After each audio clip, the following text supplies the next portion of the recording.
Dames en heren, kijkers en luisteraars van Cultuur TV Internationaal, goedendag. Waar u zich ook mogen bevinden. Vandaag heb ik een gesprek met twee communicatie... ik wilde zeggen iconen in Suriname, maar laat mij dat achterwege laten. Twee communicatiemensen in Suriname die recentelijk nog acte de présence hebben gegeven op een meeting van studenten over communicatie. Het gaat over dan overheidscommunicatie naar de bevolking toe en journalistiek. Het zijn niet twee van de minsten. Ik heb het over mevrouw Naomi Hoover, voorzitter van de SVJ, dat is de Surinaamse Vereniging van Journalisten, en de heer Alvin, ik moet het goed zeggen, Alvin Roosveld, die u kent als de onvolprezen woordvoerder van de vorige president, meneer Chandrika Prasad Santokhi. Op een bepaald moment heeft hij dat schip verlaten. Hij heeft daarvoor gekozen en het is zo goed terecht. We gaan daar niet over praten vandaag, maar we gaan praten over beide vorken van communicatie. De toetifi voor communicatie.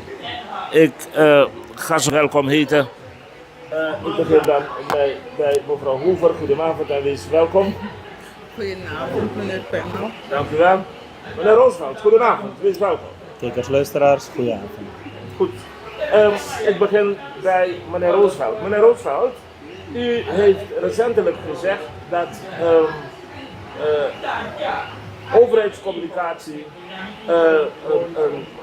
ik chargeer, een vak apart is. Dat is niet iets wat je doet wanneer je 's ochtends bent opgestaan en je vindt dat je Engels kan praten of Duits of wat dan ook. En dan ben je in staat om tussen overheden te communiceren. Wat bedoelt u precies? Legt u me uit. Wat is overheidscommunicatie? Nou, het begint al bij de discrepantie kunnen maken tussen de overheid en de regering. Een stap die we vaak niet willen maken of maar voor lief nemen. Maar er is een wezenlijk verschil tussen een overheid en de regering. Evans heeft een politiek belang, een politiek doel en verandert na de 5 jaar. Evans is één en ondeelbaar. Maakt niet uit hoe het eruit ziet, welke vlaggen er op het schip zijn, dat is het schip. En dat is nu de overheid. De overheid is één en ondeelbaar en kent continuïteit van bestuur en kent een continuum. Dus op het moment dat je overheidscommunicatie doet, dan kan dat nooit gebonden zijn aan een bepaalde politieke identiteit. Wanneer je regeringscommunicatie doet, dan heeft dat wel een boodschap in zich die gestoeld is op de overheidscommunicatie, maar zeg maar met het sausje van die regeringsvisie daartegenover. En dat is nou een wezenlijk verschil. Maakt het verschil uit in de uitvoering? Ja. Wanneer ik praat als een woordvoerder van een regering, dan breng ik een semi-politieke boodschap. En dan hou ik rekening met die politieke connotatie in die boodschap. Wanneer ik praat als overheidsvoorlichter, dan doe ik dat niet. Dan, I stick to the details. Ik bespreek plannen en termijnen die politieke partijen of perioden kunnen overstijgen. En wanneer ik dan praat over de vorige regering, wanneer ik als overheidscommunicatie bezig ben, wanneer ik refereer naar de vorige regering, dan zal het een verte zijn. As in, dat was achtergelaten en hiermee gaan we verder. In elk geval een soort continuum, toch? Dus dat is een van de dingen die je al moet weten wanneer je praat over die overheidscommunicatie. En dat is niet iets dat je zomaar... Overnight? Nee, absoluut niet. Absoluut niet. En dan ga ik nu naar mevrouw Hoover. Ik zie op mijn display dat het beter is als ik een eigen microfoon heb. Dus haal ik deze van tafel bij u beiden.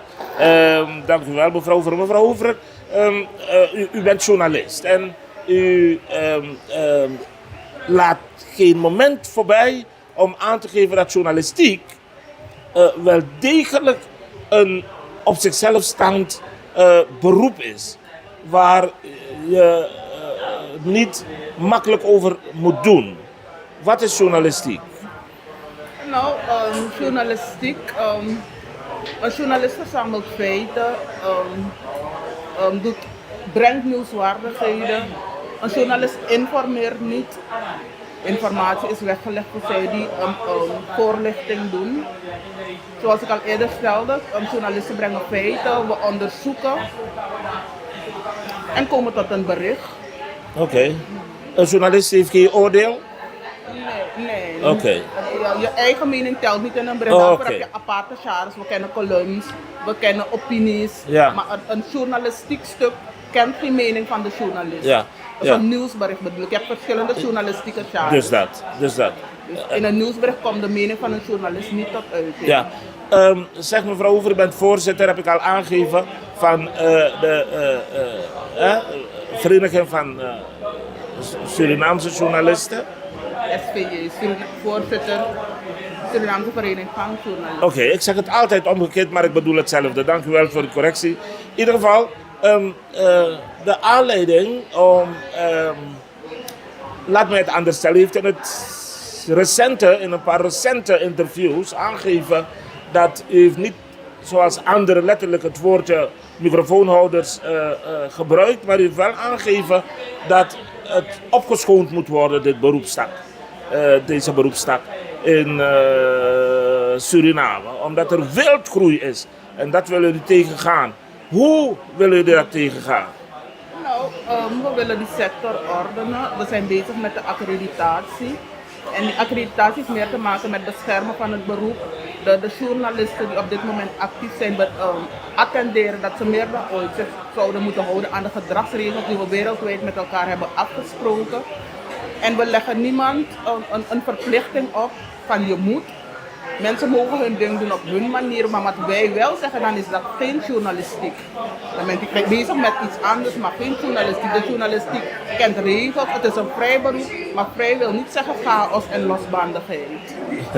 Duidelijk. Meneer Roosveld, u bent communicatiedeskundige en u heeft ervaring.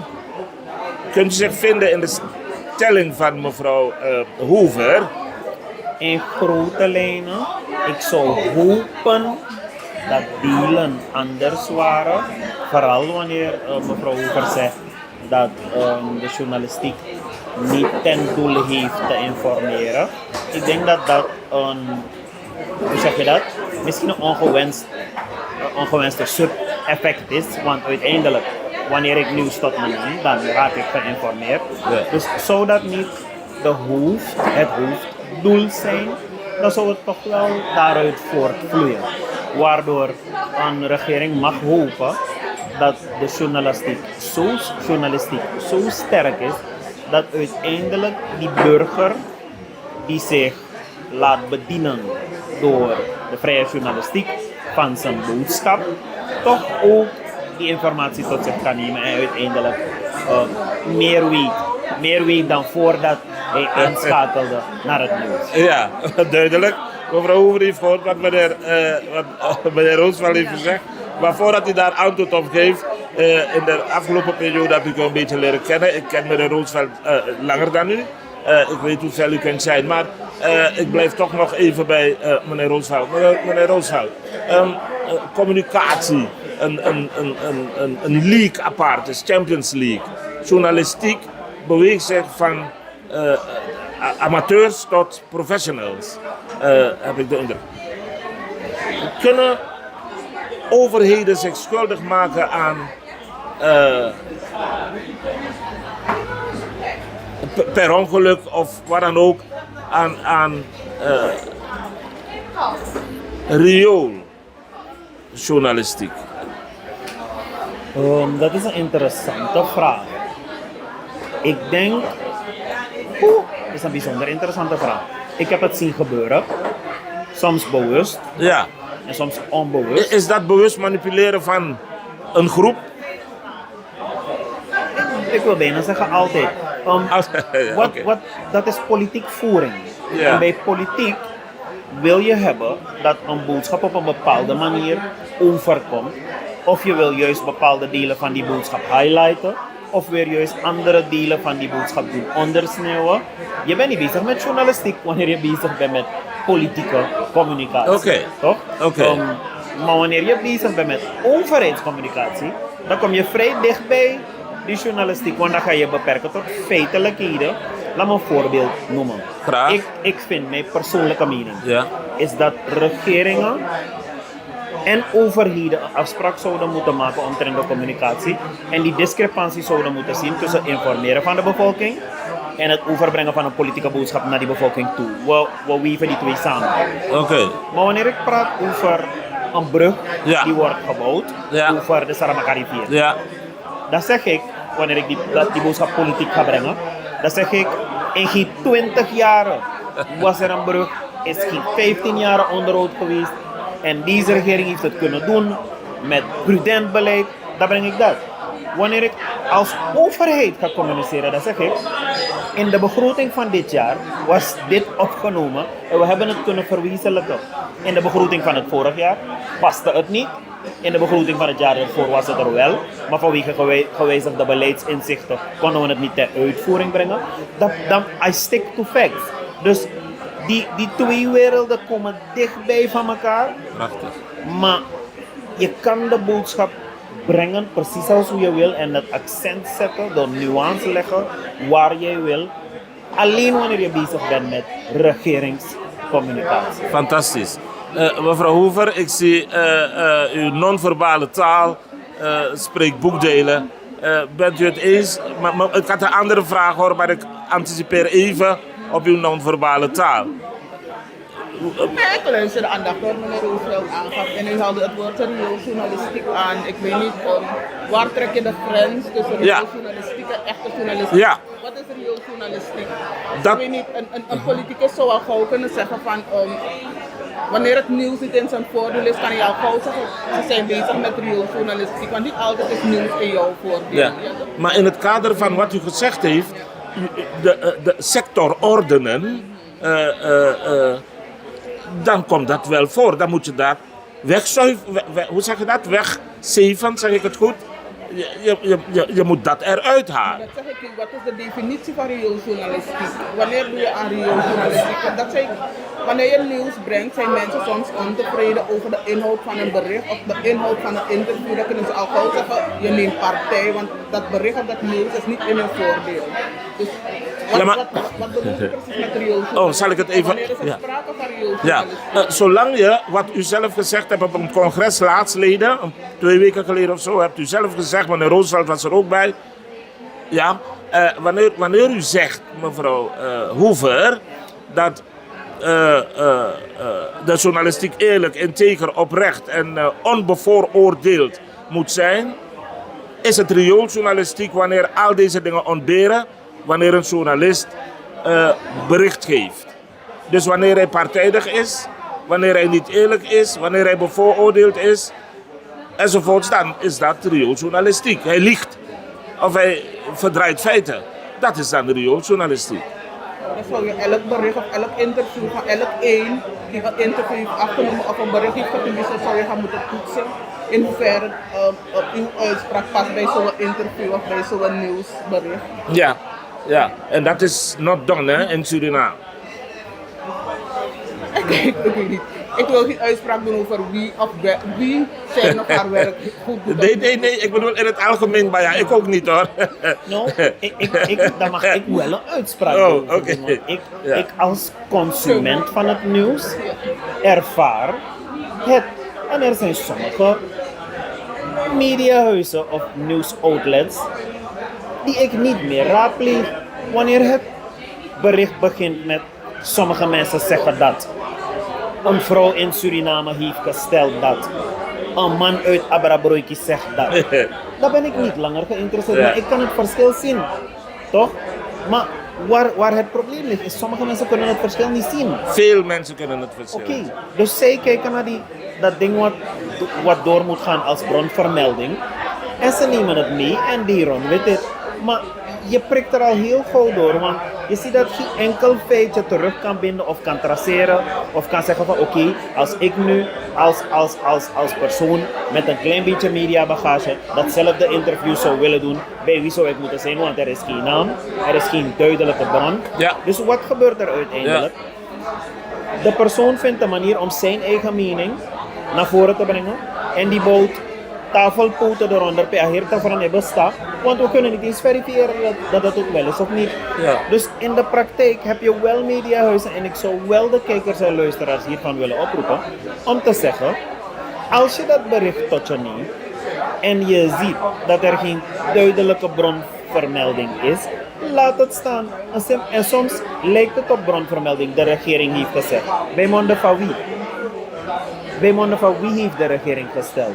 Toch, want wat is de regering? De regering is de president, de vicepresident, samen met alle 17 ministers. Dus welke entiteit heeft gesteld dat? Als wij onze mensen bij tijdens dat congres werd een mooie vraag gesteld. Die vraag was, wat kan je doen om burgers te beschermen tegen fake news? Ja. Mevrouw Hoever kan niets daaraan doen. Die burger moet geschoold worden. Het niveau van die burger moet opgekrikt worden. Zodat hij het verschil kan zien. Ik zelf kan het verschil niet zien tussen AI. Ja. Soms Oké. denk ik bij mezelf, is dat nou echt? Is dat niet echt? Ik Dus ook. daar is één uitdaging. En om even in die zijstraat te gaan. Wat heeft Nederland nu gedaan? Bijvoorbeeld Europa, ze gaan er nu over stemmen. Europa is bezig wetgeving te maken waarbij wanneer door AI gegenereerde beelden worden gepresenteerd, Ja.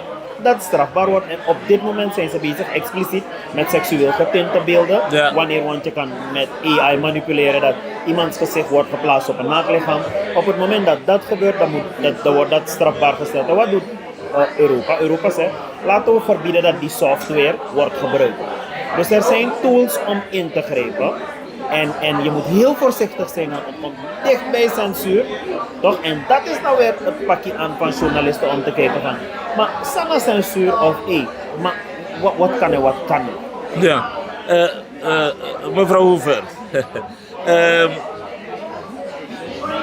Bent u het tot dusver eens met meneer Roosevelt? Grote mate wel. Meneer Roosevelt haalde aan van een nieuwsbericht en daadwerkelijk heeft daarover helemaal gelijk.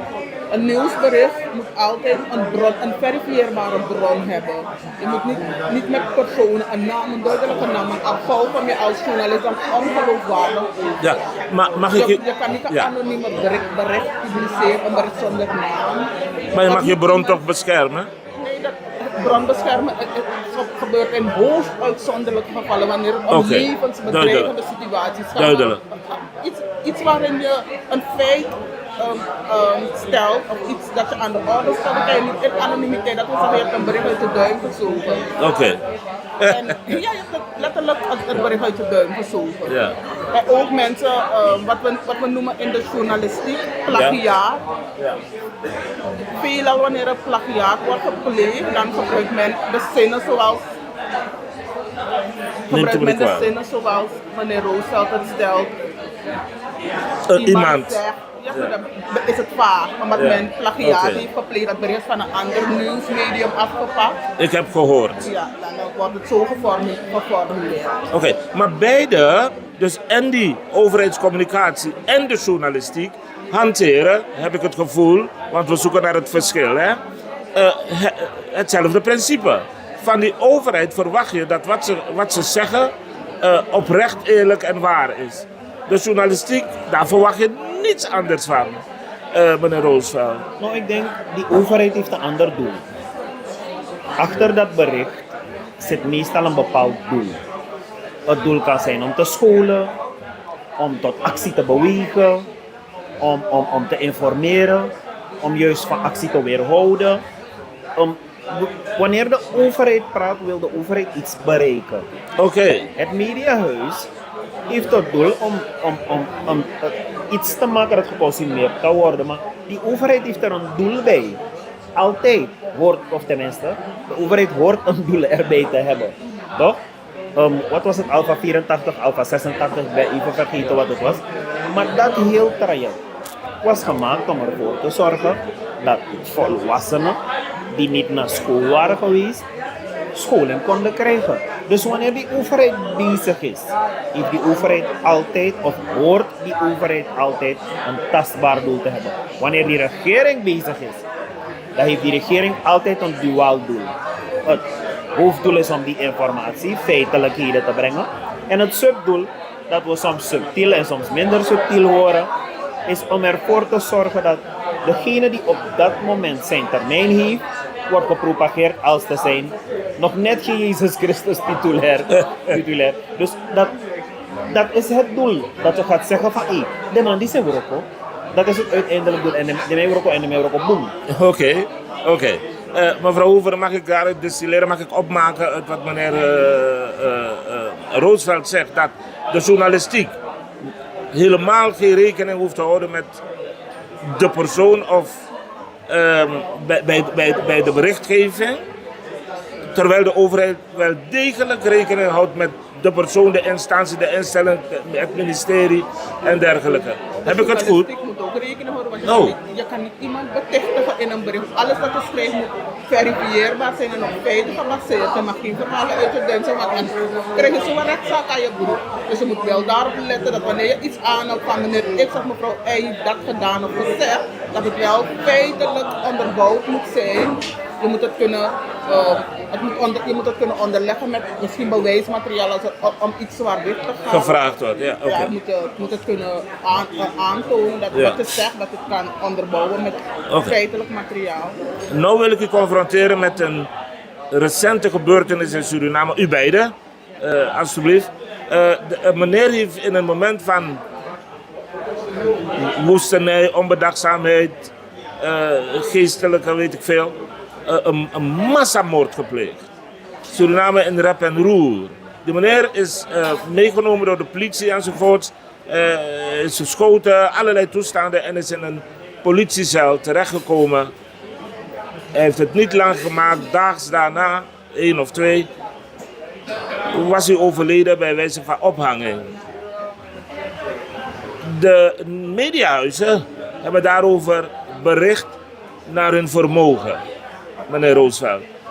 Mevrouw Hoover, de journalistiek, heeft daarover bericht naar hun mogelijkheid. U heeft het over feiten en omstandigheden en eerlijkheid en integriteit. Hoeveel journalisten weet u mochten naar de plaats delict om te gaan kijken hoe die meneer erbij hing, om naar eer en geweten nieuws te brengen? Dit is die vraag aan u. Ik ben er geweest en daarom stel ik die vraag.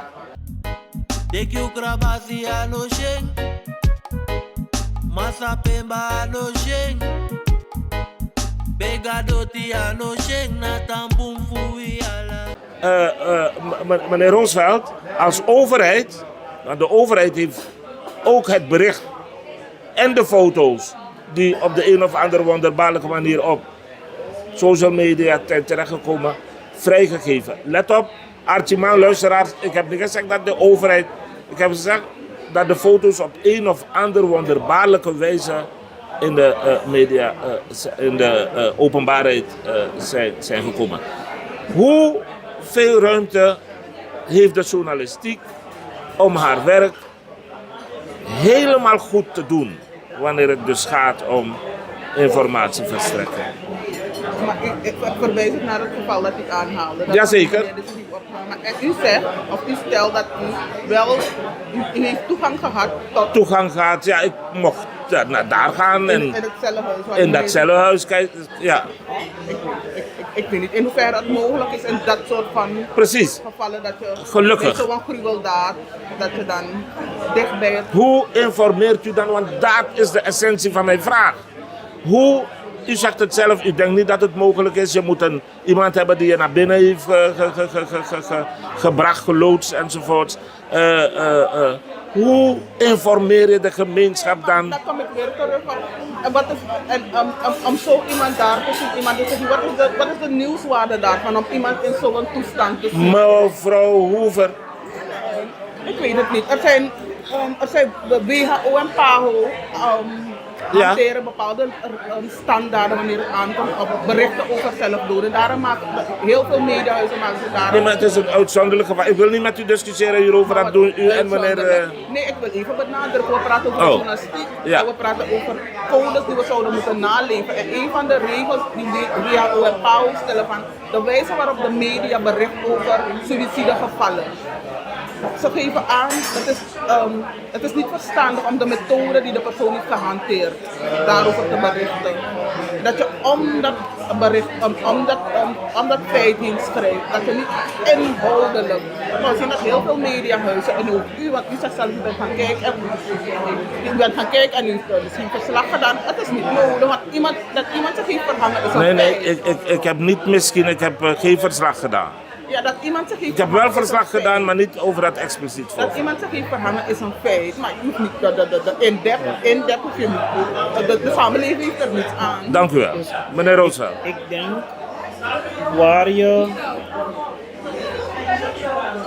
is een dunne lijn, want ik ben het 100% eens met mevrouw Hoever. Zo. Echter gaat de journalistiek op een gegeven moment, vooral de journalistiek van een ander echelon, een beetje lager echelon, die heeft niet de intentie die mevrouw Hoever heeft. En die heeft een andere soort nieuwswaarde en die nieuwswaarde is sensatie of te chockeren. Dan brengt men dat wel. Ik weet nog, ik zal dit nooit, niet zo snel uit mijn hoofd halen. Er was een bijzonder ongeluk in Suriname, waarbij een ouder in de Boomskriek is gereden, een vrouw met 2 kinderen, en een van die kinderen kwam te overlijden. En die foto die in mijn mind is gegrift, is waarbij een man uit het water komt met een kind in zijn hand.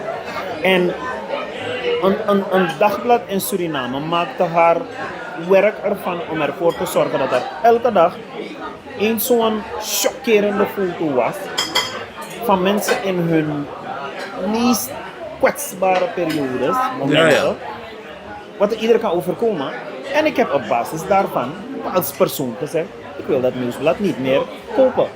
Maar net als ik dat niet meer deed, waren er genoeg mensen die dat wel deden. Ja. Dus dat nieuwsblad hield zich niet aan die regels van ethiek.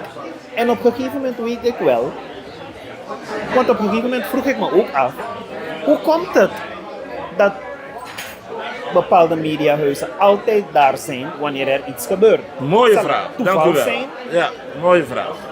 Hebben ze radars waardoor ze kunnen scannen? Of is het waar wat vogeltjes rondfluiten en zeggen, ze betalen mensen in de apparaten om ervoor te zorgen dat ze op de hoogte worden gesteld? Ik ben in een confronterende situatie terechtgekomen waarbij er een agent was. En later begreep ik dat die beelden zijn doorverkocht aan een mediahuis. En gelukkig had ik ook beelden uit mijn eigen mobiel. Anders was er een totaal ander verhaal. En het was al bijzonder schadelijk voor mij. Dus je moet je afvragen van welke methodiek bedient men zich om aan nieuws te komen. En hoe tolerant is die gemeenschap zelf? Wat wil die gemeenschap?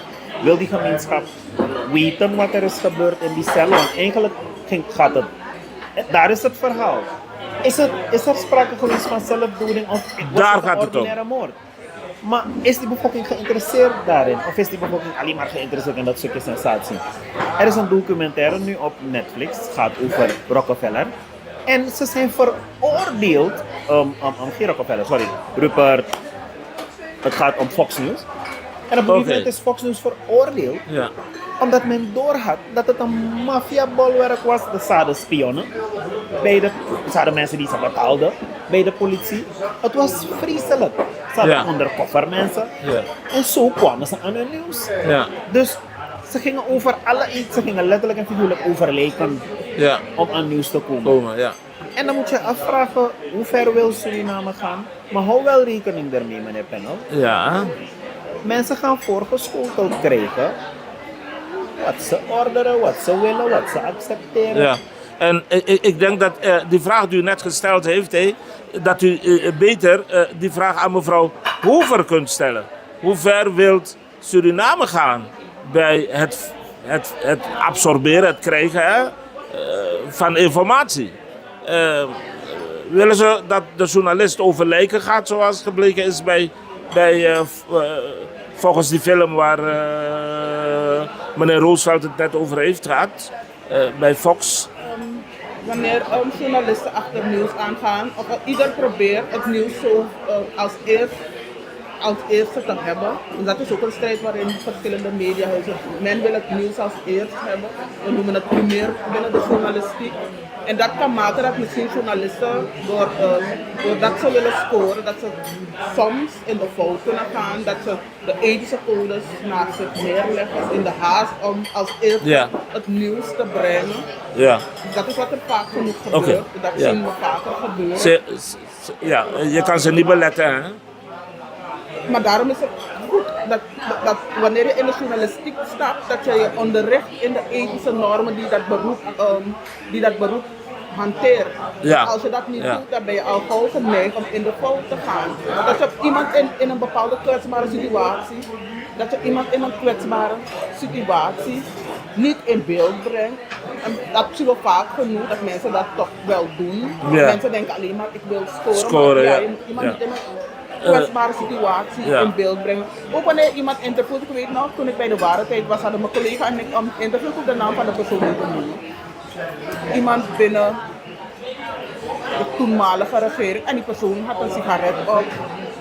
Wat heb je erbij om te zeggen, je gaat iemand in beeld brengen die misschien een borreltje drinkt of een sigaret. Ja, dat soms moet je ook degene die je interviewt beschermen. Ja, soms moet je iemand beschermen, maar die samenleving. Ja, maar iedereen mag toch een borreltje of een biertje nuttigen? Nee, maar dan gaat het om de functie die je bekleedt op dat moment. Dank u. En die samenleving kijkt er anders naar. Jij denkt, je brengt nieuws, je brengt die meneer in beeld met zijn sigaret of zo, maar die samenleving kijkt er anders naar. Oh, minister of president is Dan kan ze mokken toe. Dus dat is het. Dus soms heb je als journalist moet je degene die je interviewt ook beschermen. Want hoe breng je die persoon in beeld op dat moment? Dus wij moesten bij al onze mensen die simpele regel erin krijgen. We maken geen foto wanneer je eet. We maken geen foto wanneer je drinkt. Maakt niet uit wat je drinkt. We maken geen foto wanneer je kookt. Dus de simpele dingen die maken dat die boodschap, want een foto, men zegt een picture, toch, says more than 1,000 words. Die foto wordt geïnterpreteerd en elke keer wanneer je naar die foto kijkt, kan je weer iets anders zien. Toch? Dus die persoon gaat zien precies wat die persoon wil zien op dat moment. Ja. En dan heb je dat een foto van, er was een president, want ik mag mijn vrijheden aanmeten die mevrouw per se misschien niet mag aanmeten. Maar wanneer onze ex-president Bouterse werd gezien met een sigaret in zijn hand en een whisky. Althans, een whiskyglas met inhoud. Ja. Dan breek je het niveau van hoe serieus die boodschap dan moet komen. En dan soms zie ik ook journalisten foto's gebruiken, waarbij ik denk, waarom heeft die journalist gekozen voor die specifieke foto? Er zijn nu 3 ministers die in staat van beschuldiging, of gewezen ministers die in staat van beschuldiging gesteld moeten worden. Minister Somoharjo, minister Noor Mohamed, gewezen minister Hoefdra. En één mediahuis brengt het bericht. En gewezen minister Noor Mohamed is degene die prominent in beeld is, gewoon dwars door dat hele bericht. En dan denk ik, oké, wat zal je bedoeling zijn om je te focussen op één minister? Of wat zou je bedoeling zijn om dat ene te brengen? Dus zo kan je nieuws ook wel manipuleren. Wanneer je de vraag gesteld zou worden, waarom die foto alleen? Dan zou je zeggen, ja, maar dat is wat ik beschikbaar had of een of ander flit antwoord. Dus dat is allemaal wat jij zou moeten doorgeven. En soms zie ik ook foto's van het kabinet van de president waarvan ik dacht, in mijn tijd was die foto nooit gekomen. Maar ik weet ook in mijn tijd dat er foto's zijn gekomen waarvan ik achteraf dacht, minus geen foto, die is boom. Toch? Dus soms kan je iets over het hoofd hebben gezien, maar soms wordt er bewust iets gebruikt waarvan je denkt, no, dit hoeft totaal niet. Je ziet soms foto's van wanneer we praten over prominenten. Dan denk je, waarom gebruik je die specifieke foto? Kijk, we hebben nu een president die een strak gezicht heeft, maar die niet per se altijd een strak voorkomen heeft. Ze lacht een beetje meer, ze heeft een andere uitstraling. En we hadden vroeger een president die weinig lachte, Dus heel veel foto's van hem die er kwamen waren foto's met een Noors gezicht. En soms werd bewust dat gebracht om een andere connotatie te geven aan het heel bericht. Maar die foto die je gaat gebruiken spreekt boekdelen eigenlijk. Die foto maakt dat die persoon het bericht gaat komen lezen.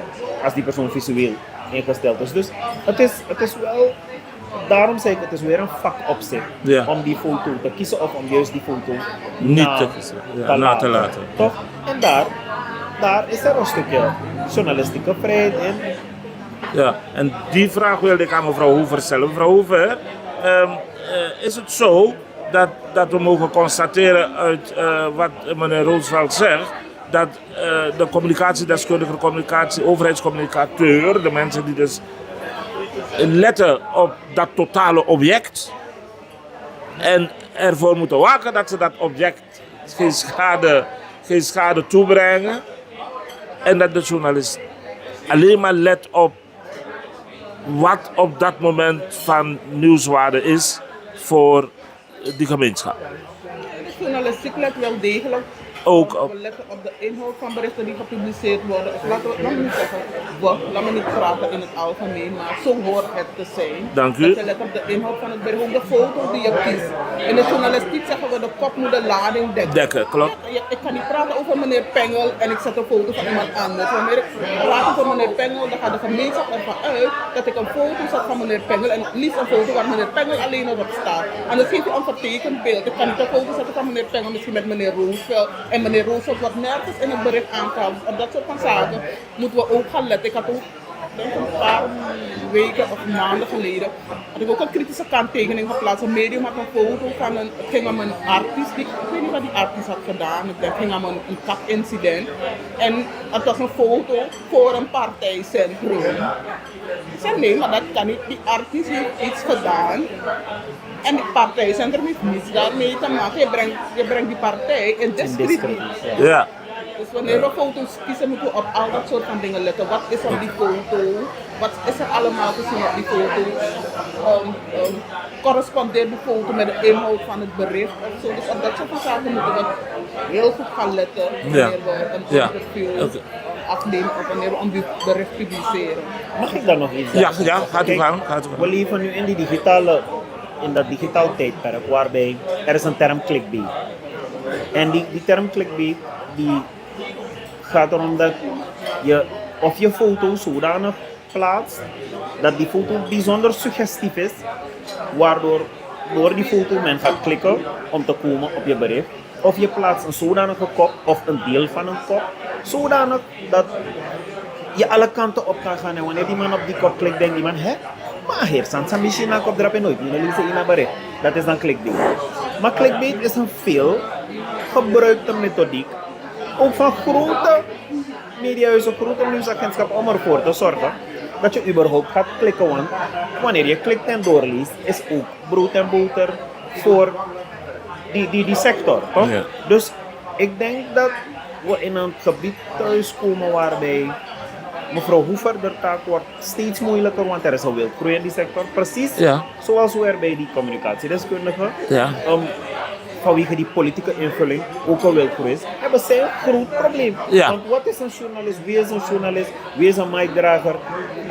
Wie is een verslaggever, wie is een dit en wie is een dat. Mevrouw Hoever heeft het duidelijk aangegeven, dus, maar ik kom misschien straks daarop terug. Maar u heeft het aangehaald, een bruggetje voor mij geslagen, eigenlijk een grote brug, die wildgroei. Mevrouw Hoever, voor uw organisatie is het geen makkelijke job om die wildgroei tegen te gaan. Zal het lukken in het democratische Suriname? Ja, het is een immense job die we moeten klaren. We zullen niet zeggen dat we het kunnen stuiten, maar om enigszins die ordening binnen die sector op gang te brengen. Dat mensen weten, of mensen moeten weten dat die sector aan regels gebonden is. En ik denk wanneer we het met z'n allen eens worden dat er regels behoren binnen de journalistiek, dat er minder wildgroei zal zijn. Omdat mensen, laten we zeggen, er is een gedoogbeleid gevoerd binnen de journalistiek de afgelopen jaren, waardoor Alleman is opgestaan en journalist is geworden. Ja. Dus waarmee we mee bezig zijn als SV, dat we willen degenen die bezig zijn in die sector herinneren dat er regels zijn, zodat zij die nog willen bijkomen, dat ze dan weten van nee, dit zijn de regels Oké. we Oké. moeten Houden, hè? Meneer Roosveld, ja, gaat u gang. Terwijl mevrouw, bijna lijkt het op dweilen met de open kraan, want vanwege het steeds oprukkend internet, bijna internetgeweld, en het gemak waarmee Ja, iemand zichzelf kan verheffen tot nieuwsuitlet, juist. zijn er Verslaggever en weet bijna ik veel. geen grenzen te stellen. Want wanneer SVJ zou zeggen, oké, ik mag niet naar persconferenties gaan, geen probleem. Dan ga ik niet naar geen enkele persconferentie. Of meet ik niet mic, meet ik niet camera. Dan mijn interview, zoals het is, maar een one interview. En nadat ik 6 van die mensen heb geïnterviewd die ik wil interviewen, dan kom ik. Dan ga ik achter mijn computer zitten, dan ga ik live op een van de zoveel platformen. Of ik maak een video en ik ga op een platform. En dan maak ik mijn eigen gekleurd nieuws. Wat wij hebben gezien, en we hebben ook gezien wat voor invloed het heeft gehad op de politieke campagne. Ja, zeer Dat er gevaarlijk, ja. mediahuizen en outlets waren die specifiek vanuit een bepaald politiek kamp nieuws brachten. En ze brengen het nog steeds. En het is gek dat die mediahuizen nu door veel mensen worden erkend als te zijn Betrouwbaar. journalistiek. Terwijl we weten dat ze uit een bepaald politiek huis komen. Ja. Want wanneer er dingen gebeuren die niet de zittende regering regarderen of die niet goed zijn voor de zittende regering, is dat mediahuis nergens te bekennen. Maar op het moment dat er iets gebeurt Ja. waarbij de Ja. vorige regering of welke politieke partij dat ook hak gezet kan worden, dan zijn ze wel daar. Ja. Waar gaat de SVJ op een gegeven moment opstaan en zeggen, we merken die trend. Ik vraag me af wat SVJ überhaupt eraan kan doen. SVJ En ik heeft- hoor niet Ik, We kunnen SW er kan... wel degelijk wat aan doen. En ik denk dat u het heeft over burgerjournalistiek. Dat is iedereen die met een microfoon of met een telefoon. We komen niet eraan aan mensen hun vrijheid. Om te zeggen van je mag dit niet en je mag dat niet. We praten over de beroepsjournalisten. We komen niet aan zij die het doen voor dus niet zij die er geen brood aan verdienen. Besef, wat wij willen doen, die ordening is bedoeld voor beroepsjournalisten. Ja. Niet voor de... Occasionele mensen die... Maar ik ken 2 beroepsjournalisten, mevrouw Hoever, die alleen maar daar zijn om nieuws te brengen. Welke in het voordeel is van de NDP. En als het niet in het voordeel is van de NDP, vind je die journalisten, nergens vind je die tv, nergens. En ze hebben 1 of 2 keer een interview met mij gedaan en daarna nooit meer. Waarom? Omdat die live die zij hebben uitgezonden, heb ik ook uitgezonden. Ik heb gezegd, de enige manier waarop ik in een interview met jou kom, is wanneer mijn telefoon ook daar is en ik live kan zijn, want jij gaat straks editen. En toen ik naar de geëdite versie keek van dat ding, dacht ik, nou, want waarom? Ik heb die journalist geconfronteerd met die onwaarheid die journalist aan het verkondigen was. En die specifieke persoon ontpopt zich tot een van de mensen die het meest naar geluisterd wordt, waarbij ik denk, kan men het verschil niet zien? Wil men het verschil niet zien? Ja. Is de journalistiek daar waarbij de journalistiek zegt, oké, we gedogen het, we accepteren het, terwijl we weten dat die specifieke persoon het nieuws altijd gekleurd brengt. Toch? Dan is er een tweede ding waarvoor. Nee, laat me het hierover hebben. Dat wordt gedoogd, want het gebeurt en die persoon brengt media, brengt nieuws. En het nieuws, want op het moment dat je andere gerenommeerde mediahuizen hebt, die uit die segmenten van deze persoon of deze personen gaan citeren, dan wordt dat gedoogd en verheven tot als te zijn ook journalistiek. Terwijl ik dat heel graag journalistiek zou willen noemen. Want het enige dat belicht wordt is wat in het voordeel is van een bepaalde politieke organisatie. Dat is toch niet Nee. wat dit beroep zou moeten zijn. Ja. Ja. Ja. Daarom zeg ik, veel is journalistiek, maar niet alles is journalistiek. Veel is journalistiek, maar niet alles is journalistiek. Dames en kijkers, we naderen zo zoetjes aan dit interessant gesprek tussen mevrouw Hoover, en ik moet geen fouten maken, en meneer Roosveld. Maar het zou niet compleet zijn als ik niet zou eindigen met wat ik denk. En ik zit nu niet voor de camera, maar ik zit achter de camera. Dat de kijker thuis bij mij heeft begrepen dat het verschil is. De kijker thuis bij mij heeft net als mij nu in dit geval begrepen dat overheidscommunicatie communiceert in een kader. Vooropgesteld kader. Dit is het nieuws wat we naar buiten brengen. Dit willen de mensen vertellen. Deze zijn de kanalen. En daar gaat het nieuws langs naar de gemeenschap. Houdt u aan.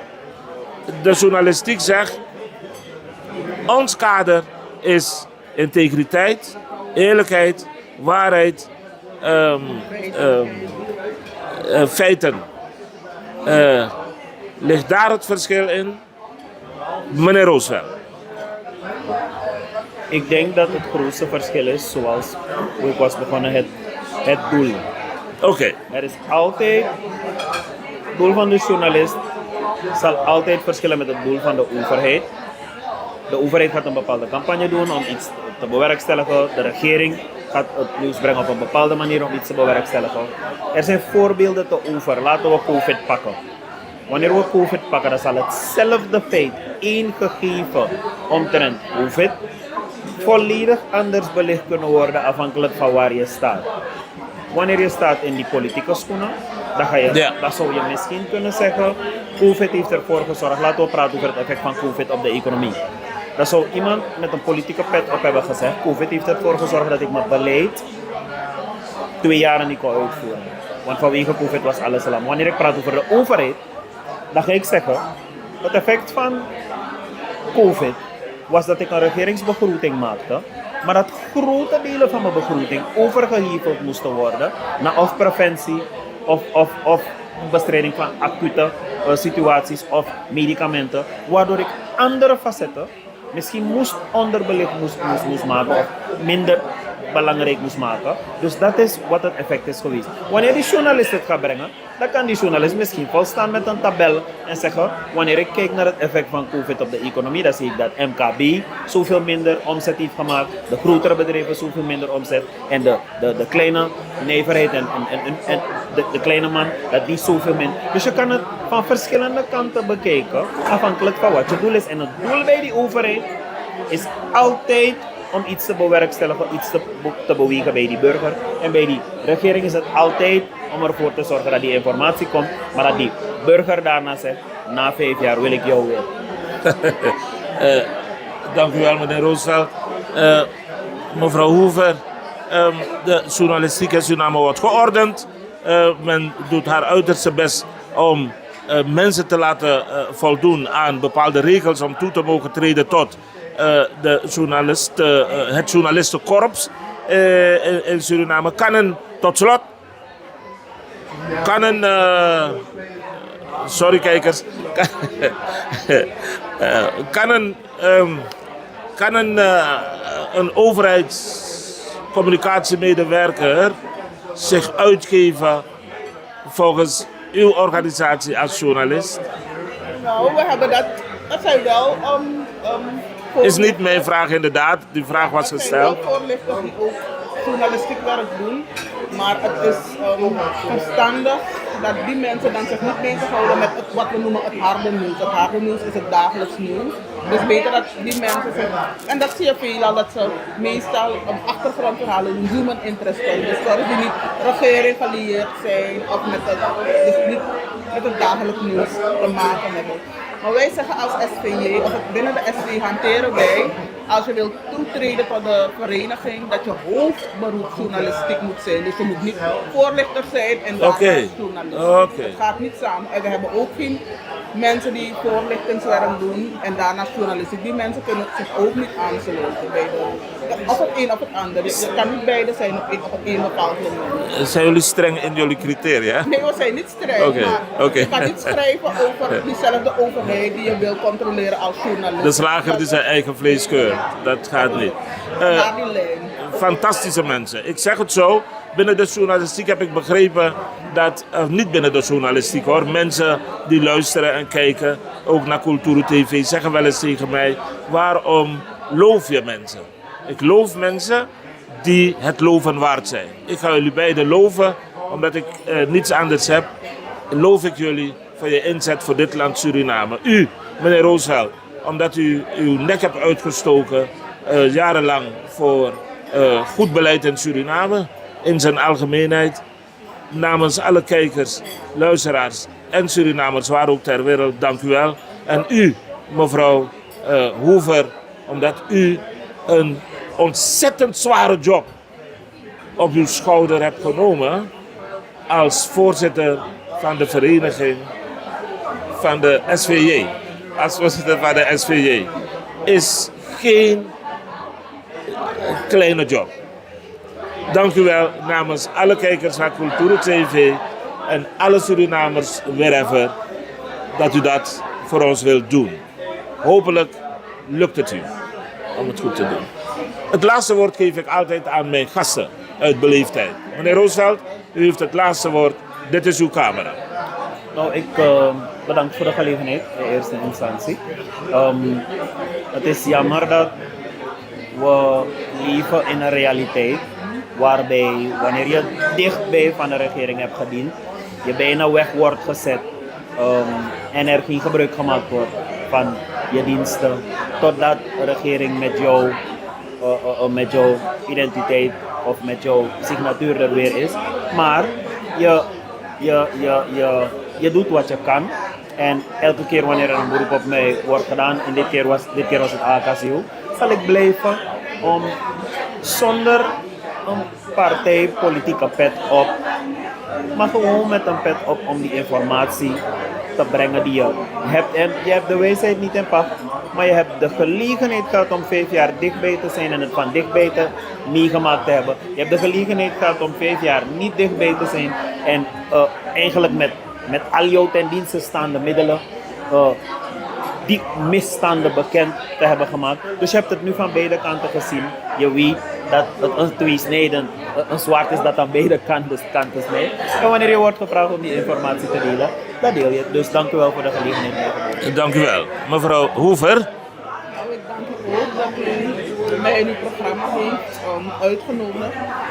En ik wil besluiten door te stellen, ik leef en adem journalistiek. En met dezelfde liefde die ik geef in dit vak, met diezelfde liefde hoop ik de sector te ordenen. En alles dat je doet met liefde groeit. En ik hoop en ik weet dat die ordening zal komen. U bent beide fantastisch. Dank u wel. En ik wens u natuurlijk al het positief wensbare toe. En luisteraars van Cultura TV Internationaal, pardon, ik moet eventjes een stapje naar achteren doen. Heb ik nu al gedaan. U heeft geroezemoes in onze omgeving gehoord. En waarom? Ik hoor van mevrouw Hoover dat ik bijna mevrouw omverstoot. Waarom hoort u geroezemoes? We zijn in Tori Osso vanavond. Ons is de gelegenheid gegeven om hier dit interview te kunnen doen. Dit interview is niet bedoeld om wie dan ook onderuit te halen, maar om u te informeren over hoe zaken in de communicatie wat breed is lopen. Ik hoop dat u wat ervan bent opgestoken. Rapengel is mijn naam. Ik vond het fijn om bij u te zijn. Tot de volgende keer. Untambo. Dag.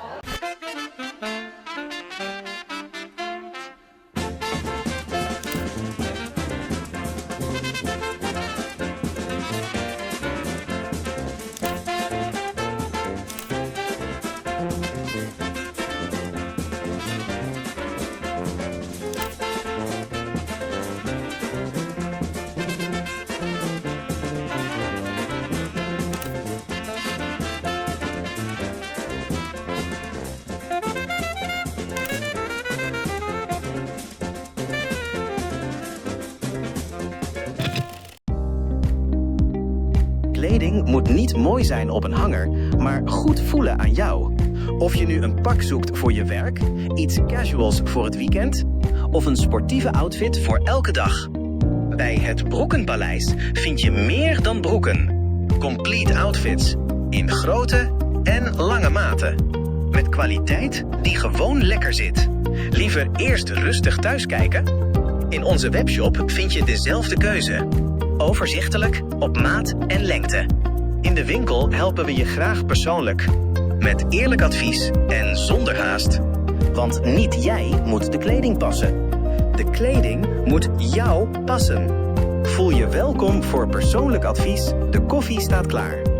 Of shop op je gemak via hetbroekenpaleis.nl.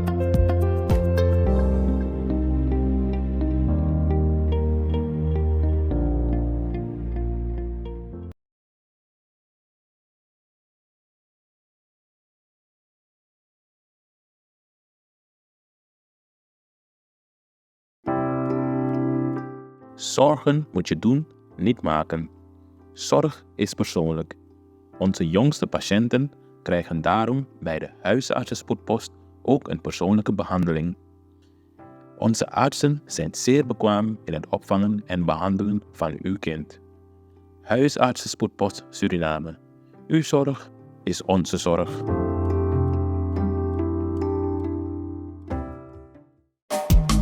Vaderland, Suriname is mijn vaderland, yeah. Vaderland, Suriname is mijn vaderland. Suriname is een heilig land, maar we doen wat toe onheilig staan. Zylecare is natuurlijke selfcare, geïnspireerd op de rijke kruidenkennis uit onder andere Suriname. Voor vrouwen die willen herstellen, ontspannen en in balans komen in elke fase van het vrouw zijn. Of je nu net bent bevallen, je cyclus wilt ondersteunen of gewoon goed voor jezelf wilt zorgen. Zylecare is er voor jou. Onze pure kokosolie is perfect voor de tere babyhuid en de verzorging van moeders. Onze theesoorten en vaginale stoomkruiden brengen rust, reiniging en herstel.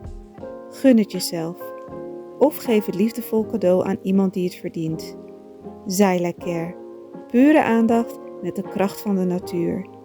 Bezoek onze website op www.zyla.care en volg ons op Instagram en Facebook.